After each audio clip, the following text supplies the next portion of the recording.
የተወደዳችሁና የተከበራችሁ የኢትዮኒውስ ቤተሰቦች እንደምናላችሁ ሰላምታችን በያላችሁበት ይድረስ።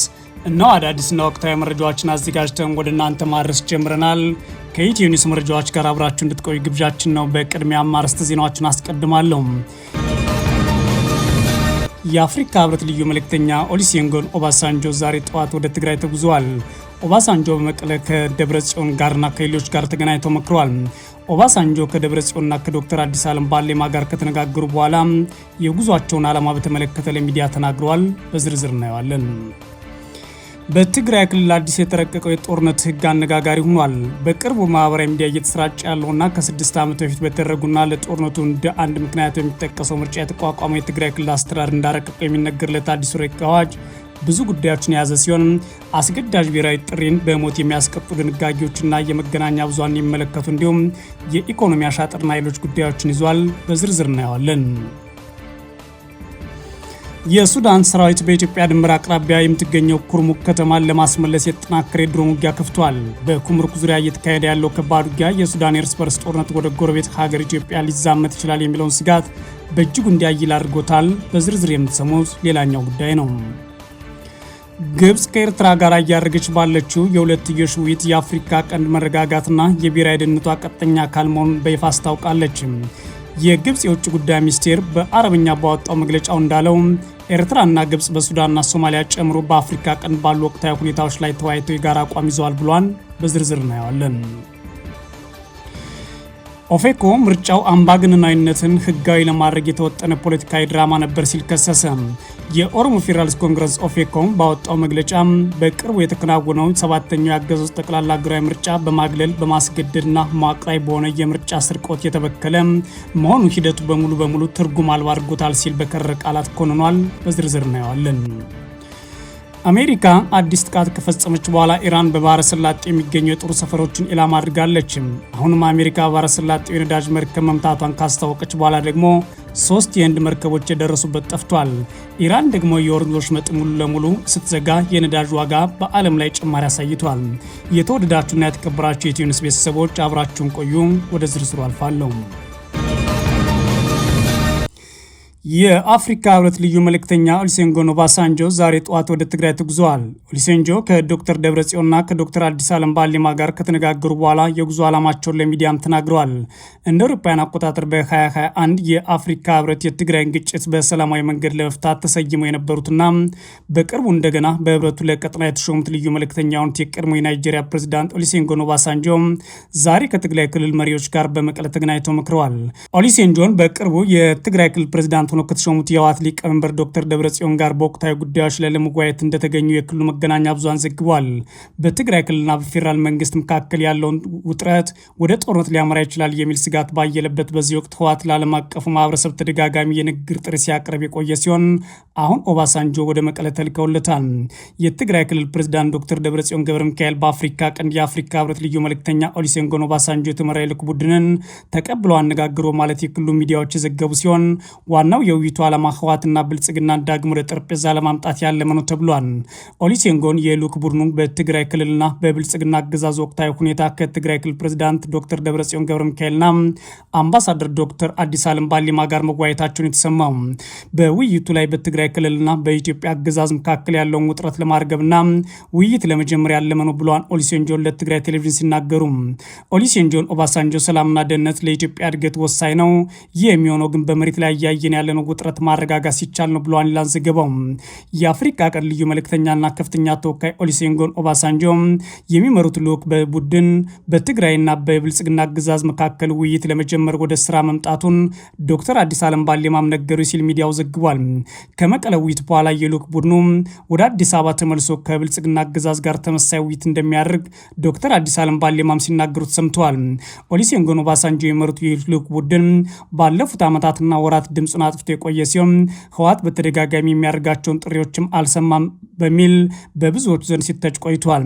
በእርግጥ የብልጽግናው መሪ አብይ አህመድ በአሁኑ ሰዓት ተራዳሪዎችና ተወያዮች በመቀሌ ያሉት አዲስ አበባ ከኔ ጋር ነው፣ ስለዚህ እዛ ያሉት አይመለከታቸውም ሲሉ መናገራቸውም ይታወሳል። ይህም ሆኖ ግን የአፍሪካ ህብረት የፕሪቶሪያውን ስምምነት ባለቤት እንደመሆኑ መጠን ከፍተኛ ዝምታ ውስጥ የቆየ ሲሆን በአዲስ መልኩ እኒውን ኦሉሴጉን ኦባሳንጆን በመሰየም የፕሪቶሪያው ስምምነት ዳግም ህይወት ሊዘራ የሚችልበት ሂደት እየሞከረ ይገኛል ተብሏል። በአሁኑ ሰዓት ሁለቱ ኃይሎች እርስ በራሳቸው የሚጓጉ ሲሆን የብልጽግና አገዛዝ የፕሪቶሪያው ስምምነትን የሚጥሱ የድሮን የአየር ላይና የተለያዩ እርምጃዎችን በመውሰድ በትግራይ ነዳጅ እንዳይገባ፣ መድኃኒት እንዳይቀርብ፣ በጀትም እንዲከለከል ካደረገ ወራት ተቆጥረዋል። በአንጻሩ ዶክተር ደብረጽዮን ገብረ ሚካኤል ወደ አብይ አህመድ የሄዱትንና ስርዓታችንን አልጠበቁትም ያሉትን ጌታቸው ረዳና ሌተናል ጄኔራል ጻድቃን ገብረትንሳኤን በመክሰስ በአዲስ መንገድ የተሾሙትን ሌተናል ጄኔራል ታደሰ ወረደን ጭምር ከስልጣናቸው ማውረድ የፕሪቶሪያ ስምምነት ስለፈረሰ እኛ ስምምነቱን ማስጠበቅ የምንችል ብቸኛ ኃይሎች ነው በማለት ስልጣን ተረክበዋል። ይህን ተከትሎ ታዲያ ዶክተር ደብረጽዮን ገብረ ሚካኤል ወደ ስልጣናቸው ተመልሰው የክልሉ ፕሬዝዳንት የሆኑ ሲሆን ነባር ያሉትንና ከዚህ በፊት ተወዝፎ ነበር የሚሉትን ምክር ቤትም ሽመዋል። ይህ ክስተት ከተስተዋለ በኋላ ነው የአፍሪካ ህብረት ኦባሳንጆን በአዲስ መንገድ ከሾመ በኋላ አሁን ላይ አብይ አህመድ ባለፉት 3-4 ቀናት ተደጋጋሚ ውጊያዎችና የድሮን ጥቃቶችን ከፈጸሙ በኋላ ኦባሳንጆ ወደ መቀሌ ሄዳቸው የተሰማው። በመቀሌ ቆይታቸው ታዲያ የፕሪቶሪያ ስምምነት ተግባራዊ እንዲሆን አስተዋጽኦ አላደረጉም በሚል ህወሓት ሲከሳቸው የነበረውና ያንን ሁሉ ሲያቀርብ የነበረውን ዶክተር ደብረጽዮን ገብረ ሚካኤል አግኝተው ያናገሩት ኦባሳንጆ ተመልሰው ደግሞ አብይ አህመድን ያናግራሉ መባሉ የትግራይ ቴሌቪዥን ዘግቧል። በትግራይ ክልል አዲስ የተረቀቀው የጦርነት ህግ አነጋጋሪ ሆኖ ቀጥሏል። በቅርቡ ማህበራዊ ሚዲያ እየተሰራጨ ያለውና ከ6 ዓመት በፊት በተደረገውና ለጦርነት እንደ አንድ ምክንያት በሚጠቀሰው ምርጫ የተቋቋመው የትግራይ ክልል አስተዳደር እንዳረቀቀው የሚነገርለት አዲሱ ረቂቅ አዋጅ አወዛጋቢ ነው ሲል ቢቢሲ ዘግቧል። በተለይም ደግሞ የትግራይ ህዝብ ህልውናና ደህንነት ለማረጋገጥ የትግራይ ብሔራዊ ክልላዊ መንግስት ያወጣው አዋጅ በሚል ርዕስ የተዘጋጀው የረቂቅ ሰነድ በክልሉ ምክር ቤት እንደሚቀርብ ቢቢሲ ትግረኛ ከምንጮቹ ያገኘው መረጃ ያሳያል ሲል ዘግቧል። በ6 ምዕራፎች የተከፋፈለውና በ44 ገጾች የቀረበው ረቂቅ አዋጁ የያዛቸው አንቀጾች በኢትዮጵያ ውስጥ የተለመዱ አለመሆናቸውና ከመደበኛው የክልሉ ወይም የፌዴራል ህገ መንግስት ውጭ የተተረጎሙ አንዳንድ ንግግሮችን መያዙን ምንጮች ጨምረው ገልጸዋል። በአዋጁ መግቢያ ላይ ጠላት የፕሪቶሪያ ስምምነትን በማፍረስ በትግራይ ህዝብ ላይ ሁሉንም አይነት በደልና ግፍ እየፈጸመ ስለሆነ የትግራይ ህዝብና መንግስት ራሳቸውን የመከላከል ተፈጥሯዊና ህጋዊ መብት እንዳላቸው ያትታል። ህወሓት በፕሪቶሪያው ስምምነት መሰረት የተቋቋመውን የትግራይ ጊዜያዊ አስተዳደር ፈርሶ ከጦርነቱ በፊት በተመለሰው ምክር ቤት ተክቷል። ይህ ደግሞ ከፌዴራል መንግስት ጋር ያለውን ውጥረት አባብሶታል። ታዲያ ቢቢሲ ረቂቅ አዋጁ የያዛቸውን ዝርዝር ጉዳዮች በስፋት ያየ ሲሆን ቀዳሚው አስገዳጅ ብሔራዊ ጥሪ ነው ይላል። በረቂቅ አዋጁ ላይ የመጀመሪያ ክፍል አንቀጽ 5 ላይ እድሜና ጤና የሚፈቅድለት ማንኛውም የትግራይ ተወላጅ የክልሉ መንግስት የሚያቀርብለትን የክተት ጥሪ ተቀብሎ የመሳተፍ ብሔራዊ ግዴታ አለበት ሲል ይገልጻል። በሶስተኛው ክፍል ደግሞ የወንጀል ጠያቂነት በሚለው የረቂቅ ህጉ ክፍል ስር በትግራይ ጦርነት ውስጥ ለመቀላቀል ወይም ደግሞ ለመዋጋት ፈቃደኛ ያልሆነ ማንኛውም ሰው በደርጀን ወይም በግንባር ግዴታው እንዲፈጽም ጥሪ ቀርቦለት ያልቀረበ ከሆነ ከ10 እስከ 50 ሺህ ብር ተቀጥቶ ግዴታው እንዲፈጽም ይደረጋል ሲል ይደነጋል። በዚህ ረገድ የሰራዊቱ ወይም ደግሞ የመንግስት እንቅስቃሴ ማጋለጥ፣ ህገወጥ የጦር መሳሪያዎችን መያዝ፣ ጥይት ወይም ርችት መተኮስ እንዲሁም ለማምለጥ መሞከርና ከብሔራዊ ጥሪ ጋር አለመተባበር ከበስራትና በገንዘብ ቅጣት ከሚያስቀጡ ድርጊቶች መካከል ናቸው ሲል ይህ አዲስ አዋጅ ደንግጓል። በሞት የሚያስቀጡ 7 ድንጋጌዎች መያዙ ደግሞ ሌላው አነጋጋሪ ጉዳይ ነው። በአንቀጽ 29 እስከ 30 በተደነገገው መሰረት በተለይም በጦርነት ጊዜ በመሰረተ ልማት በህዝብና በመንግስት ተቋማት ላይ የሚደርስ ጉዳት ከጠላት ጋር በመተባበርና የሚስጥር ማሽሎክ በስራትና በገንዘብ እስከሚያስቀጣ የተገለጸ ሆኖ ነገር ግን ድርጊቱ ሆን ተብሎ ከተፈጸመ በእድሜ ልክ እስራት ወይም ሞት ሊያስቀጣ ይችላል ሲል ይህ አዲስ በትግራይ የወጣ አዋጅ ይደነግጋል። እንዲሁም እንቅስቃሴዎቹ በህዝቡ ላይ አለመረጋጋትን የሚፈጥር ከሆነ በህግና በህገ መንግስቱ ስርዓት ላይ ወይም ደግሞ ባለስልጣናት ወይም በትግራይ ሰራዊት ላይ ጉዳት ማድረስ የእድሜ ልክ ጽኑ እስራት ወይም ደግሞ እስከ ሞት ሊያስቀጣ የሚችል ወንጀል ሆኖ ሰፍሮ ተቀምጧል። እንዲሁም ከውጭ መንግስታት ጋር በመተባበር የትግራይ ሉዓላዊነት አደጋ ላይ የሚጥል ድርጊት መፈጸም እንደ ድርጊቱ አይነት ከባድ ከሆነ እስከ ሞት ድረስ የሚያስቀጣ ነው ሲል ይዘረዝራል። ሌላኛው በአንቀጽ 44 ላይ የተገለጸውና እስከ ሞት ቅጣት የሚያርስ ወንጀል ከጠላት ጋር የኢኮኖሚ ትብብር ማድረግ ወይም መመካከር የሚልን አንቀጽ ያዘኑ እነ ዶክተር ደብረጽዮን ገብረ ሚካኤል ያቀረቡት የጦርና የዘር ማጥፋት ወንጀሎች በትግራይ ህዝብ ላይ ወይም በተወሰነ የትግራይ ማህበረሰብ ላይ ሆን ብሎ እንዲፈጸም የቀሰቀሰ ትእዛዝ የሰጠም ሆነ በራሱ ለመፈጸም የተንቀሳቀሰ በእድሜ ልክ እስራት ወይም እስከ ሞት በሚደርስ ቅጣት ይቀጣል የሚለውም ሌላኛው አነጋጋሪ ጉዳይ ነው። ረቂቅ ሕጉ ይህም በተለያዩ መንገዶች ይገልጻል ሲል አስፍሮ ከነዚህ ውስጥም ረሃብን ወይም ደግሞ መድኃኒትን እንደ ጦርነት መሳሪያ መጠቀም ወይም የጥንት ቅርሶችን የአምልኮ ቦታዎችን ሆን ተብሎ ማውደም በሞት ከሚያስቀጡ ድርጊቶች መካከል ናቸው ሲል አትቷል። ሌላኛው አነጋጋሪ ጉዳይ አንቀጽ 48 ላይ በትግራይ ሰራዊት ላይ ማንኛውን መንገድ ፕሮፓጋንዳ ማካሄድ ወይም ሆን ተብሎ ከጠላት ጋር በመተባበር ሆን ተብሎ እንዲጠቃ ማድረግ፣ የትግራይ ተወላጆች ለጠላት መልመልና የትግራይ ጦር እንዲከዳ ማነሳሳት፣ ማበረታታት የዕድሜ ልክ እስራት ወይም ደግሞ ሞት የሚያስቀጣ ወንጀል ሆኖ ተጠቅሷል። ከዚህ ጋር ተያይዞ ሌላኛው ሞት የሚያስቀጣ ወንጀል የተባለው ተቀጣጣይ ፈንጂ ያፈነዳና በአደጋው ሰው ከሞተ በህዝብና በአካባቢ ላይ ከፍተኛ ውድመት ካረሰና ከተዛመተው የሚል ነው። በተጨማሪም የትግራይ ጸጥታ ኃይሎች የሚጠቀሙበትን ምግብ ወይም ውሃ መመረዝ እስከ 15 ዓመት ያስቀጣል ብሏል። ድርጊቶቹ በሰዎች ላይ የሞት አደጋ የሚያስከትል ከሆነ የእድሜ ልክ እስራት ወይም ደግሞ የሞት ቅጣት ሊጣልበት ይችላል ይላል። የኢኮኖሚ አሻጥር፣ የሚዲያ አዘጋግብ እንዲሁም የተፈጻሚነት ወሰኖችን ጨምሮ በበርካታ የትግራይ ምሁራንና ዘርፉ ባለሙያዎች ዘንድ ከፍተኛ ትችትን ያስተናግደው ይህ የጦርነት ህግ ተብሎ የተጠራው በስፋት እያነጋገረ ይገኛል ሲል ቢቢሲ ዘግቧል። የሱዳን ሰራዊት በኢትዮጵያ ድንበር አቅራቢያ የምትገኘው ኩርሙክ ከተማን ለማስመለስ የተጠናከረ የድሮን ውጊያ ከፈሰ።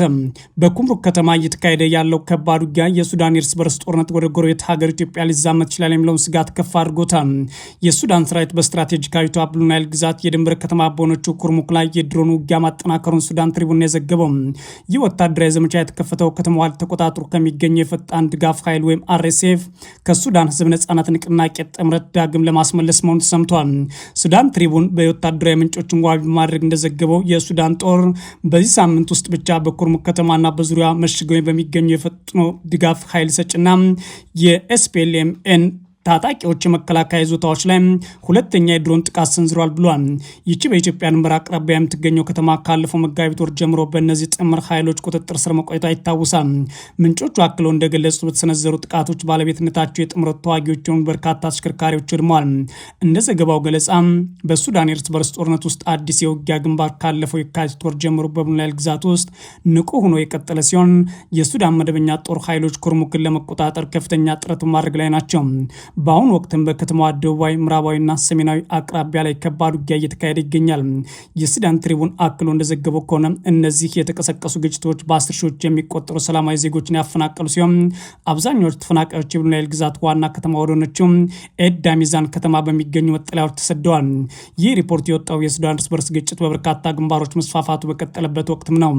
ማክሰኞ ዕለት የሱዳን ጦር የአየር መከላከያ ክፍሎች በካርቱም ግዛት ሰማይ ላይ ሲበሩ የነበሩ ድሮኖችን አክሽፏል። አካባቢ ነዋሪዎችም በኦማዱርና በሰሜን ካርቱም አካባቢዎች የፍንዳታ ድምፅ ተሰምቷል ሲሉ ተናግረዋል ይላል ዘገባው።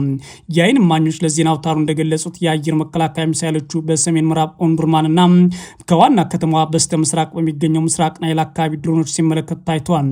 ሱዳን ትሪቡን የጠቀሳቸው ወታደራዊ ምንጮች በኩላቸው በሰሜን ምዕራብ ኦምዱርማን የሚገኙ ወታደራዊ ይዞታዎች ለመምታት የሞከረ የፈጥኖ ደራሽ ኃይሉ ድሮን ኢላማውን ቦታ ሳይደርስ መክሸፉን አስታውቀዋል ሲል ዘግቧል። እነዚህ ምንጮች የአየር መከላከያ ስርዓቶች በምስራቅ ናይል አካባቢዎች በድሮን ላይ ተተኩሰው መክፈታቸውንና በዚህ ምክንያት የሰው ሕይወት መጥፋቱ እንዳልተመዘገበ ግን አረጋግጠናል ብሏል። ዘገባው እስከተጠናከረበት ጊዜ ድረስ የሱዳን መደበኛ ጦርም ሆነ የፈጥኖ ደራሽ ኃይሉ በጉዳዩ ላይ የሰጡት ይፋዊ መግለጫ የለም። ግብጽ ከኤርትራ ጋር እያደረገች ባለችው የሁለትዮሽ ውይይት የአፍሪካ ቀንድ መረጋጋትና የብሔራዊ ደህንነት ቀጥተኛ አካል ነው ስትል አስታውቃለች። የግብጽ የውጭ ጉዳይ ሚኒስቴር በአረበኛ ባወጣው መግለጫ ኤርትራና ግብጽ ሱዳንና ሶማሊያ ጉዳይ ላይ በጋራ ተስማምተው አቋም ይዘዋል ይላል። ግብጽ በአፍሪካ ቀንድ ያለውን ደህንነትና መረጋጋት የብሔራዊ ደህንነቷ ቀጥተኛ አካል መሆኑን ገልጻለች። በግብጽና በኤርትራ መካከል ባለፉት 3 ቀናት ከተደረጉ ካሉ ውይይቶች በኋላ ካይሮና አስመራ በክልላዊ ጉዳዮች፣ በባህር ደህንነትና በቀይ ባህር አስተዳደር ላይ ያላቸውን ስትራቴጂካዊ ቅንጅት ማጠናከራቸው እንደሚቀጥሉ ገልጸዋል።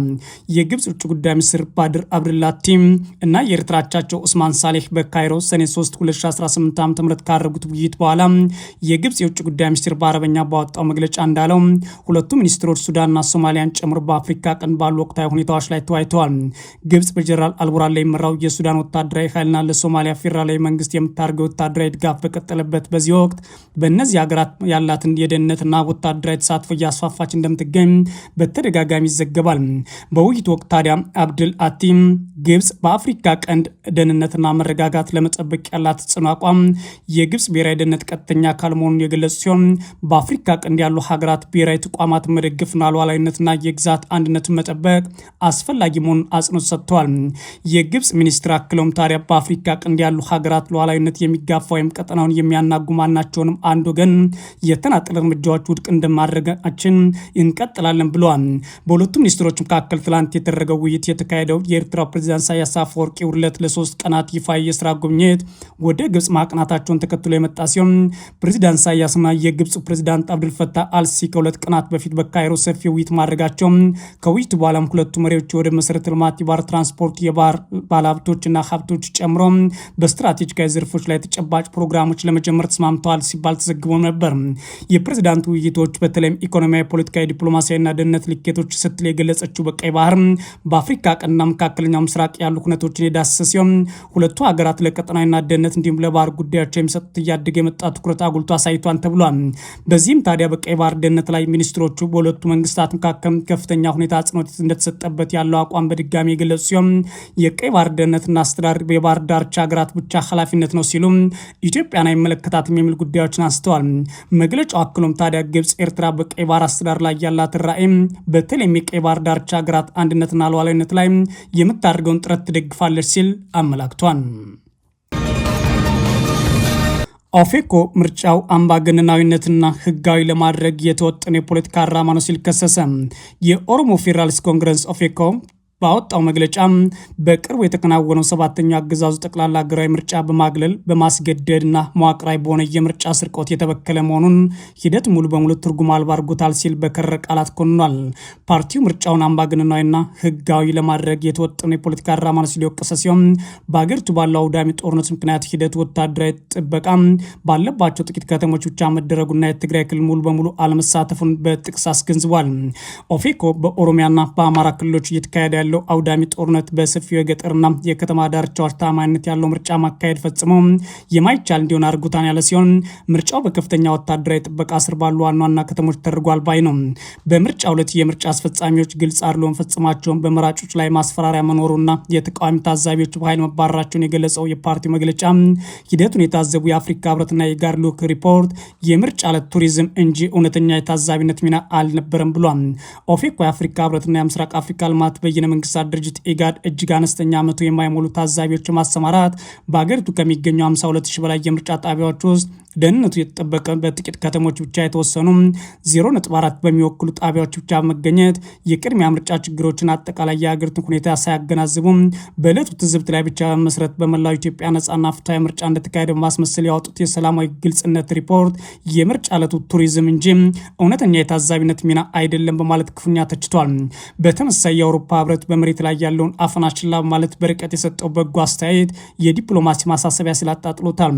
ኦፌኮ የሀገሪቱን ጥልቅ የፖለቲካና ኢኮኖሚያዊ ስብራት በዚህ ምርጫ ሊጠገን እንደማይችል ጠቅሶ ሀገሪቱን ከመበታተን ለማዳን በአሁኑ ወቅት ከመንግስት ጋር በጦርነት ላይ ያሉ ታጣቂ ኃይሎችና ሁሉም የፖለቲካ ኃይሎች ያካተተ በድርድር ላይ የተመሰረተ አዲስ የፖለቲካ ስምምነት ፍኖተ ካርታ በአስቸኳይ እንዲጸድቅ ጠይቋል። በማጠቃለያው መንግስት ወታደራዊ ኃይልና ማግለልን ትቶ ሁሉን አቀፍ ውይይት እንዲጀምር የኢትዮጵያ ህዝቦች ለራስ በራስ ማስተዳደርና ለሁለተኛ ህብረ ብሔራዊ ፌዴራሊዝም በሰላማዊ ትግል እንዲጸኑ እንዲሁም ዓለም አቀፍ ማህበረሰቡ በመንግስት ላይ ትርጉም ያለው ጫና እንዲያሳደር ፓርቲ 3 መሰረታዊ አስቸኳይ ጥሪዎችን ጨምሮ አስተላልፏል። አሜሪካ አዲስ ጥቃት ከፈጸመች በኋላ በባህረ ሰላጤ የሚገኙ የጦር ሰፈሮች ኢላማ አድርጋለች። በባህረ ሰላጤ ነዳጅ መርከብ መምታቷን ያስታወቀችው አሜሪካ ደግሞ ህንድ 3 መርከቦች ጠፉብኝ ብላታለች። ኢራን የሆርሙዝ ወሽመጥ ሙሉ በሙሉ ስትዘጋ የነዳጅ ዋጋ ደግሞ በዓለም ጭማሪ አሳይቷል። ዶናልድ ትራምፕ ኢራን ክፉኛ እንደበድባታለን ማለታቸውን ተከትሎ የአሜሪካ ጦር ጥቃት በመፈጸሙ ቴህራን በባህረ ሰላጤ የሚገኙ ጦር ሰፈሮች ላይ የአጸፋ እርምጃ ወስጃለሁ ብላለች። የአሜሪካ ማዕከላዊ ሴንቲኮም ፕሬዚዳንት ትራምፕ ኢራን ጦርነቱን ለማስቆም የሚያስችል ስምምነት ለመቀበል ብዙ ጊዜ ፈጀች ካሉ በኋላ ለተከታታይ 2 ቀናት ራስን የመከላከል ጥቃት መፈጸሙን አስታውቋል። በምላሹ ኢራን በባህሬን በኩዌት የሚገኙ የጦር ሰፈሮች ላይ ጥቃት መፈጸሟን አስታውቃለች። እነዚህ ጦር ሰፈሮች ከዚህ ቀደም ተመሳሳይ የአጸፋ እርምጃ የተወሰደባቸው ናቸው። ሁለቱ ሀገራት እርስ በርስ በሚያደርጉት መታኮስ በሚያዝያ ወር የደረሰው የተኩስ አቁም አደጋ ላይ ወድቋል። አሜሪካ የቴህራን የአየር መከላከያዎችን፣ ራዳሮችና ሌሎች ተቋማት ላይ ድብደባ ከፈጸመች በኋላ በአገሪቱ ደቡባዊ ክፍል በሆርሙዝ አቅራቢያ አካባቢዎች ፍንዳታ ተሰምቷል። የእስላማዊ አብዮታዊ ዘብ በበኩሉ በሆርሙዝ ወሽመጥ የሚያልፉ 2 የነዳጅ መርከቦች ላይ ጥቃት ተፈጸሙና የኢራን መገናኛ ብዙሃን ዘግቧል። ስለ ጥቃቱ ወዲያውኑ ማረጋገጫ ግን የሰጠ አካል የለም። በወሽመጡ የሚያልፉ መርከቦች ላይ ጥቃት ከረሰና መስመሩ ሙሉ ለሙሉ ዳግም ከተዘጋ በኋላ የዓለም የነዳጅ ዋጋ ጭማሪ አሳይቷል።